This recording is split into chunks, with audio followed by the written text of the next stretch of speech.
Ofo is a shared bicycle travel platform that creates a .NET bicycle sharing model and is committed to solving urban travel problems.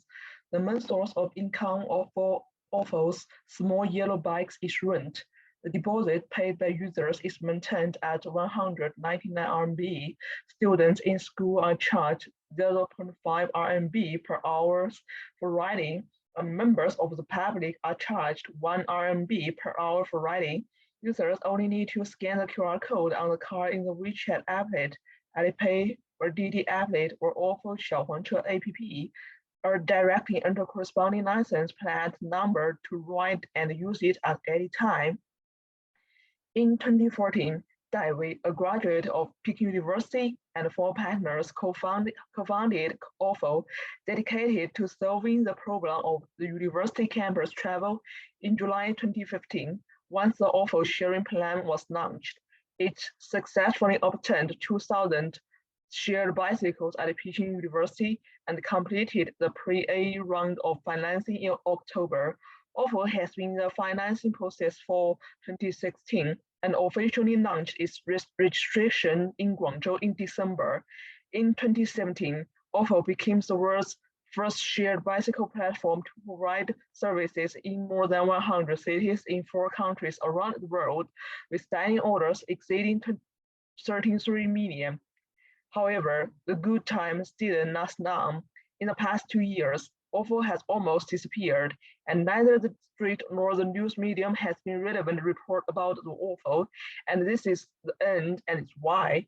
Next, we will analyze the failure of the Ofo. Ofo started to prepare for bankruptcy in 2017. Millions of Chinese Ofo users have since applied for refunds of their deposits. So next, we want to analyze what contributed to this devastating fail. The first reason is because they didn't preserve the capital. Money wars are common in China. Whenever a new business is launched, lots of venture-backed competitors will jump in and fight for customers with capital. Spending more usually helps them get more market share, which then lets them raise more money. Ofo did all this successfully and ended up as a market leader along with Mobike. However, this was not the end. Even after the leaders have already captured the market, this money wars can keep going for a long time. For example, Meituan and Ele.me are still both running at operating losses in food delivery, and it has lasted for several years. Ofo did well in the initial phase of the money war for bike sharing, but then they ran out of capital and could no longer compete with Didi, Mobike, Meituan, and Hello-Bike, so they finally lost the war. The second reason is that Ofo didn't address management problems. They were one of the 2 market leaders before 2017, and then somehow they ran out of money, they stayed standalone. Maybe it's because the founders and the management team are so young, so they don't know how to identify and fix the problems. Anyway, Ofo clearly had problems at the management level. The team made some bad decisions, like they broke with Didi, foreshadowing their future failure. Since 2015, the bike-sharing industry has experienced savage growth, and with good profit expectations and few barriers to new entry in the bike-sharing industry, a large number of startups saw an opportunity and entered the market. More than 25 brands of shared bikes have entered the public's vision, attracting many investment capital to enter the industry. By the end of 2017, the amount of financing has exceeded 20 billion yuan, and there are more than 120 bike-sharing apps of various brands. During the same time, a large number of shared bikes fell on the road of capital failure as they began to enter the mature periods of reshuffle. Ofo Bikes faces very big market competition and threats from new entrants. The business model of shared bikes determines that it is difficult to realize the profitable way of efficient realization. Ofo's main revenue sources are rent and deposit income, platform sharing services, and big data value-added services. However, the three pieces of income can hardly support the high manufacturing and daily maintenance costs of shared bikes.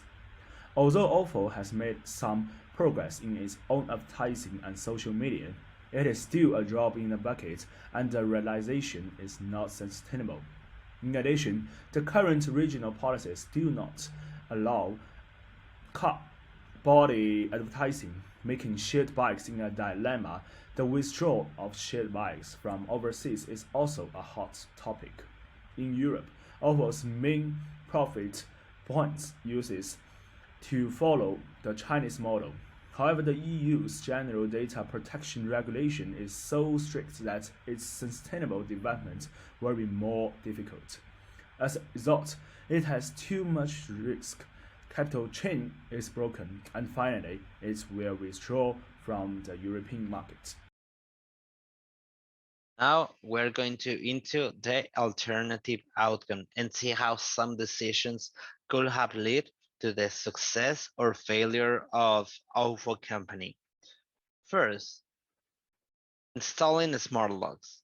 Currently, users do not really concern the price of sharing bicycles. Instead, what they care about is to find the offer sharing bicycles in time, unlock it quickly, and take a safe ride smoothly and comfortably. Therefore, instead of keeping using the traditional mechanical locks that have no electronic components, the OFO company can upgrade them by using smart locks. Not these will only apply smart locks save users time, but they will also provide precise location of the bicycles, which is convenient for both the users and the workers responsible for retrieving the bicycles. In addition, that with these locks, it could also lead to a better data analysis to get to know the crowded areas, the rush hour, and some important insights for the user and the company. Second one, finding the bicycle renting company. The ultimate goal for any corporation or company in the world is to make profits. And the way the OFO company is running their business, it's problematic. In contrast with the Didi company, the OFO bicycle sharing company in China purchased millions of bicycles and it's also responsible for repairing them. This will also definitely cost a lot of money and make earning profits almost impossible. One possible solution or option is that citizens could give out their bicycles and the OFO company will be in charge of modifying and putting them into the market. But this option might not be the best since the category and the quality of those bicycles varies significantly. It seems that the OVA bicycle sharing company will have to wait for another company responsible for providing all the bicycles, hence ensuring the consistency of those bicycles in this way. The OFO company could solve the heavy asset pattern, and this is, as a matter of fact, the most annoying problem the OFO bicycle sharing company has. Then, product placement. The Alpha bicycle sharing company has a small variety of income, since the rental income is basically the only one for the company, and the profits it earns are not even close to optimum. But the Alpha bicycle sharing company can also use advertisements to make profits, yet random advertisements may not be the proper ones. The Alpha company has already implemented advertisements before and users felt annoyed. The advertisements the company could implant need to be related to public health and traveling by introducing advertisements like green traveling, people's environmental awareness could have been rose. In this way, the company could not only make more profits by implanting advertisements, but also raise people's environmental awareness. In the future, the OFO bicycle sharing company can act as an advertisement company by displaying advertisements of others on the OFO company's application. Therefore, the OFO bicycle sharing company can have another way to increase their income. Lastly, promoting the market expansion. As is known to all, the OFO bicycle sharing company provides countless sharing bicycles in schools and universities. What has to be clarified is wherever or not the market still has the capability to expand in the future. As a company focuses on the last mile problem, the market share of the OFO bicycle sharing company has been burgeoning at an unprecedented rate for the last few years. Yet, some customers have complained that some of the remote areas lack the sharing bicycle service because of the rugged geographical characteristics. Although the OFO bicycle sharing company has not provided bicycles to those areas, it is, as a matter of fact, a potential market with unlimited possibilities. Thanks again for the time.